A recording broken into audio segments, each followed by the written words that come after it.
We hear a lot about osteoporosis, but how much do we really know? And why is it important? Joining us is endocrinology nurse practitioner Shellie Hafer to tell us more. Welcome to Wellness First, a St. Joseph Hospital podcast, where we hear and learn directly from the experts on all things health and wellness. I'm Maggie McKay.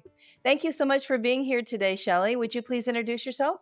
Thank you for having me, Maggie. My name is Shellie Hafer. I'm a nurse practitioner. I've worked in endocrinology for the last approximately 20 years, and I've worked here at St. Joe's for the last 8. So, what is osteoporosis to start off? To start off with, osteoporosis is bone demineralization. So, as we grow older in life, we actually put down bone and we have maximum bone density between ages 20 and 30. And then we, just like a fine automobile, kind of go wear and tear through the bones, and you'll lose mineralization as you age. And what causes osteoporosis? So, osteoporosis can be caused by a number of diseases. Age is one of them, but you can have hormonal imbalances like hyperparathyroidism, or you can have testosterone deficiency. You can be on medications for cancer that can actually decrease hormones in the system for breast cancer, prostate cancer.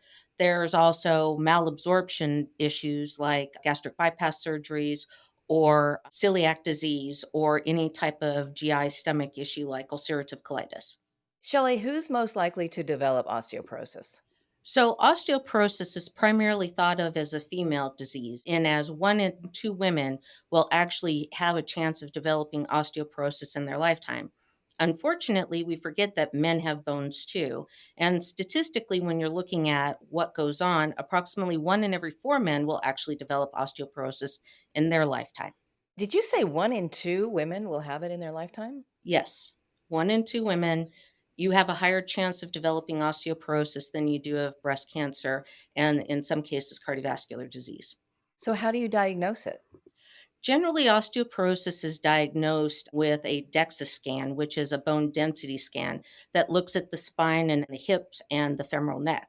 But often this is not done in a timely enough manner. And so most times osteoporosis is caught when somebody has either a vertebral fracture of their back or a hip fracture of one of the legs. And how do you treat osteoporosis? Osteoporosis can be treated in several different ways. One of the most important things that we do tell a lot of our patients is to make sure you're getting adequate calcium and vitamin D, because those are two of the most important minerals that you can have to help promote bone density. Then, depending upon how severe the bone density is, there are different types of drugs. You have the bisphosphonates, which have been out as the baseline treatment for several decades. And those would be things like either Reclast, which is an IV infusion, or Alendronate, which is also known as Fosamax, and that's an oral tablet. Over the last 10 to 15 years, we've had some extra medications that have been designed, the monoclonal therapies, which include Prolia and Evenity. And then, if you have a really severe case of osteoporosis, we can use an androgen like Forteo or Time Loss, which actually help promote bone growth development. And what are some things that can be done to prevent osteoporosis development? Most important thing you can do to prevent is making sure that you're getting adequate nutrition. So you want to make sure you get your calcium every single day. You don't have to take a calcium tablet. I do tell people that you want to get about 3 to 4 servings of calcium rich foods per day. And then, depending upon where you live in the country, you may need anywhere between 800 units to as much as 4,000 units of vitamin D.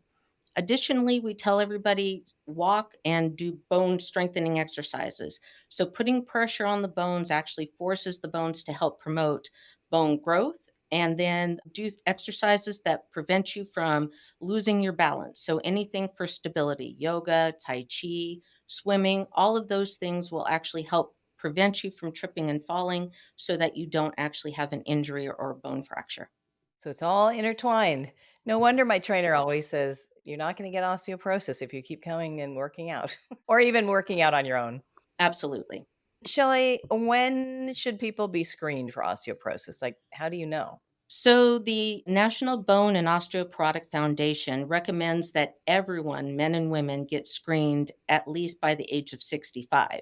However, if you have any type of fracture, whether it's a bone fracture or a spinal fracture, they do start recommending screening between the ages of 50 and 55 if there's been a fracture that's involved.